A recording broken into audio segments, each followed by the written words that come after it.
The danger isn't that AI is too smart, but that it will happily stop your kids from being smart at all. There is one skill that will protect your kids against everything I just scared you with, and school right now is barely even touching on it.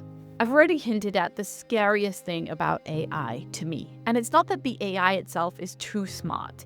It's really cool that there's a technology that knows basically everything humans have ever known, or everything that we can write down at least. What's really scary is that it replaces our smarts. We've already spoken about the dependency on AI and the fact that when new technologies come around, yes, we gain their tremendous power, but we trade in whatever power we had.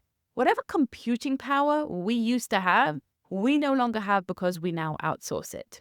Think about this. When I was growing up, our math teacher used to say, yes, you have to do the calculations because you won't always have a calculator on you. And lo and behold, in today's day and age, with our smartphones in our pockets, we always have a calculator on us. Using that calculator means that we can do it much faster, much more accurately, and we can save on computing power in our brains.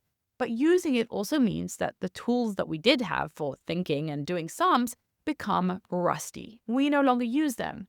And if you don't use them, you lose them. Just like muscles, our thinking synapses, our neuronal pathways actually atrophy if we never apply them. But there is one skill that can really help to protect our children against everything I've scared you with, against becoming dumber, essentially. And the problem is that in today's educational system, the schools are barely teaching this at all. They are still stuck in an Industrial Revolution era model of education. But we're already several revolutions away from there, and it's only getting worse with this AI revolution that is coming for us now. So what is that one skill? Well, it's a pretty big one. It's thinking. Actual, effortful, sweaty thinking.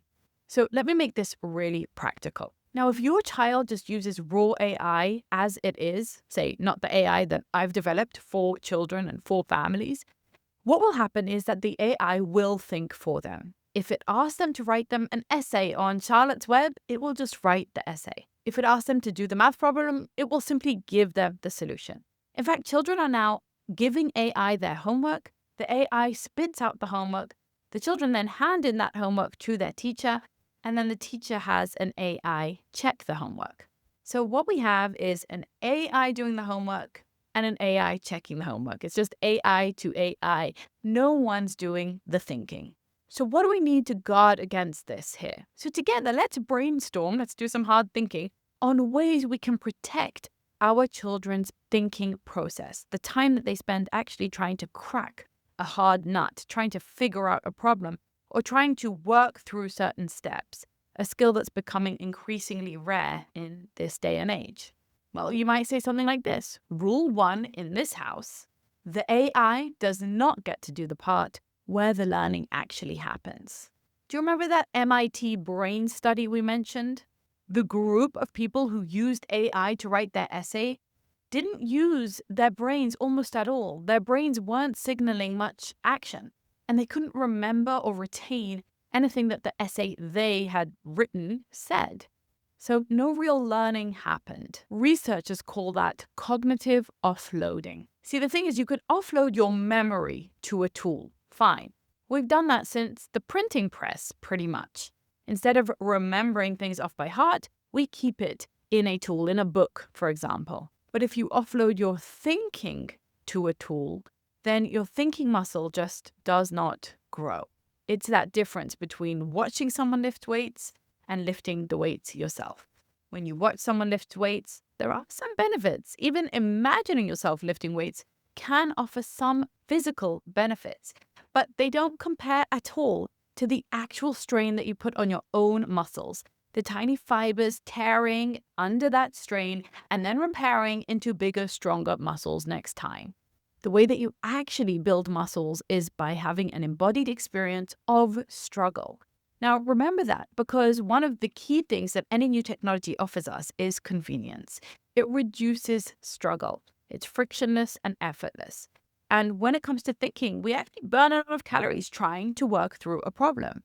But when the AI is there to do it for us, why struggle? Why think it through? Why debate? Why look at it from different angles when something else can do all of that for us. We're actually wired to opt for convenience, to lower calorie burn, to be as passive and rested as possible, and to preserve all of our energy for our survival. But in today's modern age, where we're not fighting off lions or hunting for our food, we actually need that struggle in order to be strong. That's why we do things like lifting weights, which seems pointless and meaningless and rote, and we're doing it in the safety of a gym.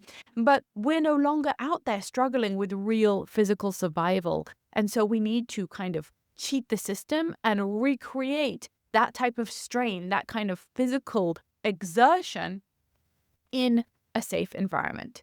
Thinking is the same. We need to recreate that exertion in our children's education, where they actually have to think through a problem on their own. And this is not new. We've always known it. Learning scientists call this desirable difficulty.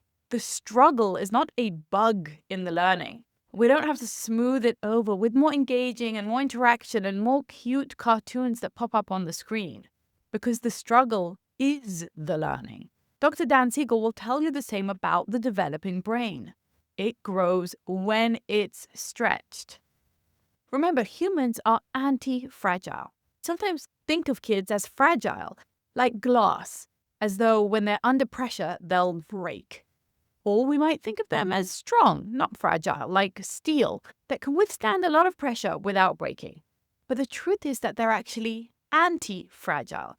Like muscles or our immune system, they actually need exposure to pressure in order to grow stronger. So pressure doesn't only not crush them, but it actually makes them better and stronger. They need it in order to grow. But AI's entire pitch is that it removes the struggle. Now, that might be okay for you and me as grown adults with fully developed prefrontal cortexes. We've already struggled through our college degrees or through writing a book or through our work. But for children who are developing, that is not okay. That is like sitting them down and never letting them move their body. They simply won't develop the skills. So it's our job to put the struggle back in learning. And here's how we do that in 3 moves. One is that we can split the grunt work from the thinking work. It's okay for the AI to format the bibliography, but we don't want it to have the idea for the project in the first place. In our house, the rule is pretty simple. You can use the AI to learn something, but you cannot use it to avoid learning something yourself. Kids do know the difference between those two things, and so do you. Now, this is one massive and crucial difference between raw AI and the HiFam AI. HiFam AI is actually structured and instructed and trained not to do the thinking for your child, but rather to lead them along the thinking. So in other words, instead of actually writing the essay or coming up with the idea or making the bullet list, it will guide your child to do that. And when your child says, just do it for me, it will say, sorry, I can't do it for you, but I'd love to help you do the thinking yourself. The second thing that is important is to teach children that AI is unreliable. Just like people can be unreliable too, so can books, so can any source of information. And they need to learn to double check. They need to learn to be skeptical, to question, and to find more than one source. Sometimes AI outright lies confidently and constantly. So we want to make checking it a reflex for our children, not a chore. There are magic questions we can lead our kid down that promote critical thinking. For example, if an AI tells your child something, you can say, it told you that very confidently. How could you actually know if it was wrong? Where do you think it got that information from? You can ask it. You better find out where it got that information from. If you asked in a different way, would it answer you in a different way? And thirdly, it's important to poke some holes in every system of information. We all know that asking WebMD for a diagnosis or even Googling the times that the fair is open sometimes brings up wrong results, and sometimes catastrophically wrong. If you sit with your child and ask the AI about something that you know cold, that you know personally, you will probably find places where it's fudging a little bit or just making things up. It's important for children to learn that even the all-knowing machine can sometimes be confidently and gloriously and completely, utterly wrong. That's extremely valuable because they'll never fully and completely trust it again. Good, they shouldn't. They need to learn to use this tool with some skepticism. There are many additional ways to develop critical thinking skills.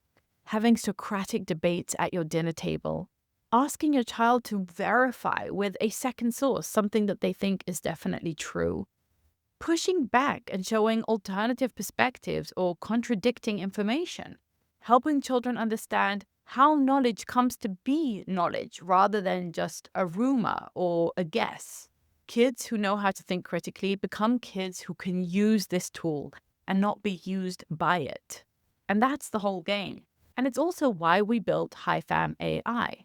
Learning to think critically becomes easier when the technology is pointed in that direction.